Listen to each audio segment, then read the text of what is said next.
మనిషి రూపంలో ఉన్నటువంటి రాధాకృష్ణ, అదే బూతు కృష్ణ, ఆ బూతు జ్యోతి పత్రికలో కొత్త పలుకు పేరుతో చిమ్మినటువంటి విషపు రాతల్లో ఈరోజు, అంటే రోజు చిమ్ముతూ ఉంటాడు, దానిలో భాగంగా ఈరోజు జగన్ రెడ్డి పాలనను ప్రజలు మర్చిపోలేరు కనుకే ఆయన మళ్ళీ అధికారంలోకి వస్తారన్న భావన వస్తేనే ఉలిక్కి పడుతున్నారు. ఆయన పేరు జగన్మోహన్ రెడ్డి, జగన్ రెడ్డి కాదు. నువ్వు జర్నలిజం చేసే వాళ్ళకైతే అర్థమైద్ది. చంద్రబాబు నాయుడు దగ్గర రాజకీయ వ్యభిచారం చేసే వాళ్ళకి ఏం తెలుస్తుంది? జగన్మోహన్ రెడ్డి అనే పేరు రాయటం నేర్చుకో, లేదంటే జగన్ అని రాయి, జగన్ రెడ్డి అంట. పాలనను ప్రజలు మర్చిపోలేరు. ఎస్, జగన్మోహన్ రెడ్డి గారి పాలనని ఎట్టి పరిస్థితుల్లో ప్రజలు మర్చిపోలేరు. ఎందుకంటే 5 సంవత్సరాల పరిపాలనలో ఆయన అనేక రకాల సంస్కరణలు తీసుకొని వచ్చాం. గ్రామ సచివాలయ వ్యవస్థ, రైతు భరోసా కేంద్రం, హెల్త్ క్లినిక్, ఏదైతే డిజిటల్ లైబ్రరీ, నాడు నేడులో భాగంగా స్కూళ్ళు బాగు చేయటం, ఇంటింటికి ఫ్యామిలీ డాక్టర్, ఇంటింటికి రేషను, లేదండి మీకు ఇంటింటికి సంక్షేమ పథకాలు, ₹1 అవినీతి లేకుండా పరిపాలించినటువంటి పరిపాలన, జగన్మోహన్ రెడ్డి గారి పరిపాలన ఇప్పటికి కూడా ప్రజలు మర్చిపోలేరు. అందుకనే జగన్మోహన్ రెడ్డి గారి పరిపాలన కావాలని కోరుకుంటున్నారు. Stick on my words. మేము మా పరిపాలన 5 సంవత్సరాల మా పరిపాలన బాగుంది, అదే పరిపాలన మేము కొనసాగిస్తామని మళ్ళీ ఓట్లు అడుగుతాం. మీరు అడగమండి చంద్రబాబు నాయుడు గారిని. ఇప్పటికీ సొల్లు కబుర్లు, ఉలిక్కి పడుతున్నారంట. మీరు ఉలిక్కి పడుతున్నారు. రాధాకృష్ణ, ఈనాడు కిరణ్తో పాటు TV5, మిగిలిన ఏదైతే కొన్ని ఛానళ్ళు ఉన్నాయో, కొంతమంది నాయకులు ఉన్నారో, జగన్మోహన్ రెడ్డి గారు మళ్ళీ అధికారంలోకి రాబోతున్నారు కాబట్టి ఉలిక్కి పడి పోసుకుంటున్నారు ఇప్పుడే మీరు. అందుకని పోసుకునే రాస్తున్నారు. పోసుకోకుండా డైపర్లు వేసుకోండి ఈసారి, ఎందుకంటే పద్దాక లెగవలేరు కదా. సో డైపర్లు అయితే పోసుకున్నా తెలియదు, ఉలిక్కి పడుతున్నారంట. కూటమి శ్రేణులు కూడా ఈ కారణంగానే సొంత ప్రభుత్వంపై అసహనం వ్యక్తం చేస్తున్నారు. ఇది జగన్ గారు మళ్ళీ అధికారంలోకి వస్తారని కూటమిలో ఉన్నటువంటి వాళ్ళు కూడా అసహనం వ్యక్తం చేస్తున్నారంట. అంటే మీ కూటమిలో ఉన్న వాళ్ళే అంటున్నారని అర్థం కదా దానికి. అంటే మీ కూటమి ప్రభుత్వంలో ఉన్నటువంటి నాయకులే మళ్ళీ జగన్ గారు అధికారంలోకి వస్తారని చెప్పి పట్టుమని మీరు 10 నెలలు కూడా అధికారంలోకి వచ్చి కాకముందే అనుకుంటున్నారనంటే ఎంత దుర్మార్గంగా, ఎంత చెత్తగా మీరు ప్రభుత్వాన్ని పరిపాలిస్తున్నారని దానికి అర్థం కదా. ఈ వార్త మాత్రం అర్థం కాని రీతిలో నువ్వే ఒప్పుకుంటా రాసావు. దీనికి నీకు ధన్యవాదాలు. ముందు కూటమి శ్రేణులు, తెలుగు తమ్ముళ్ళు ఆవేదనలో అర్థం లేకపోలేదంట. ఎందుకంటే జోగి రమేష్ లాంటి వాళ్ళని ఇంకెవరెవరినో ఏదేదో చేసేయాలంట. ఏం చేస్తారు?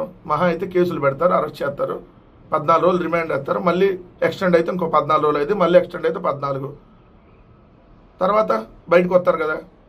మీ ఉడతూపుళ్ళకి ఎవడు భయపడతాడు? మళ్ళీ అవే కుట్రలంట. జగన్ ఆంధ్రప్రదేశ్ విషయానికి వస్తే కపట నాటకాలు, కుట్ర సిద్ధాంతాలకు తెరలేపాడంటే ఎవడు కపట నాటకాలకి, కుట్ర సిద్ధాంతాలకి తెరలేపింది?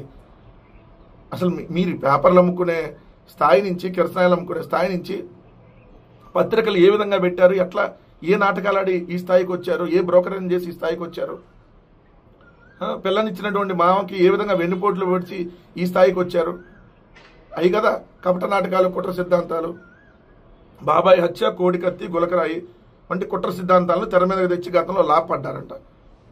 ఎవరి హయాంలో జరిగింది బాబాయ్ హత్య? 5 ఏళ్ళు మళ్ళీ మేము అధికారంలో ఉన్న 5 సంవత్సరాల్లో కూడా మా మీద ఇదే దుష్ప్రచారం చేసి లాభపడింది మీరు కదా. కోడికత్తి అంట.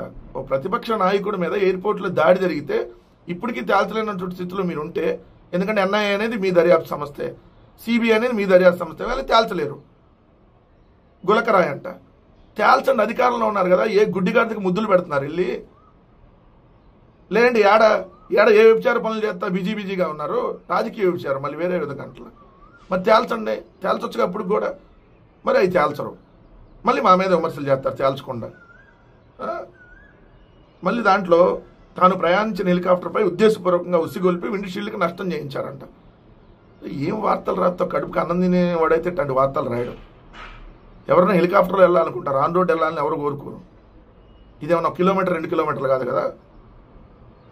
దాదాపు 3 గంటల ప్రయాణాన్ని ఎవరైనా హెలికాప్టర్లో వెళ్ళాలనుకుంటారా? హెలికాప్టర్లో వచ్చి ఆన్ రోడ్ వెళ్ళాలని ఎవరన్నా కోరుకుంటారా? కడుపుకి అన్నం తినేవాడైతే ఇట్లాంటి వార్తలు ఇటు రాయడు. నువ్వంటే తినమని నాకు అందరికీ తెలుసు అనుకోండి. దాంట్లో అంట జగన్ రెడ్డి 2.0 పాలన వస్తుందంటే భయపడేవారి సంఖ్య అధికంగా ఉందంట. ఎవరికి భయపడుతున్నారు? 2.0 వస్తుందంటే ఎవడైతే అన్యాయాలు, అక్రమాలు చేసి ఈరోజు పక్కలేసే పనులు చేస్తాడో వాడికి భయం, వాడిని తీసుకెళ్లి బొక్కలు వేస్తారని చెప్పి. మరి ఆ లిస్టులో నువ్వు కూడా ఉంటావు కదా. సో ఇంకా ప్రజల్లో విషం చిమ్మి నిరంతరం జగన్మోహన్ రెడ్డి గారి మీద బురద జల్లటం ఇదే పనిగా పెట్టుకొని దాంట్లో జగన్మోహన్ రెడ్డి గారి వల్ల జగన్మోహన్ రెడ్డి గారి వల్ల ఎవరికైనా ప్రాణహాని ఉంటుంది, కానీ జగన్మోహన్ రెడ్డి గారికి మాత్రం ప్రాణహాని ఉండదంట. వాళ్ళు రాసినటువంటి వార్త.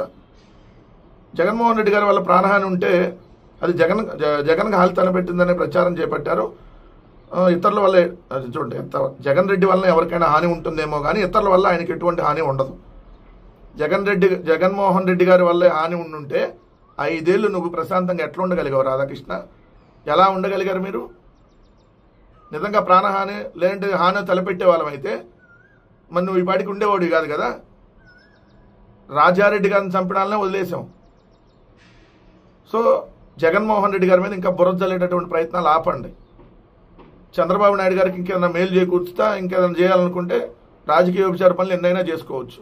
మా మీద పడి ఏడుస్తా, నిరంతరం బురద జల్లుతా. జగన్మోహన్ రెడ్డి గారు సౌమ్యుడు, మంచివాడు కాబట్టి మీరందరూ ఇలా ఇష్టం వచ్చినట్టుగా పిచ్చి పిచ్చి రాతలు ఇష్టానురీతిగా వ్యవహరించగలుగుతా ఉన్నారు. అది మాత్రం గుర్తుపెట్టుకో.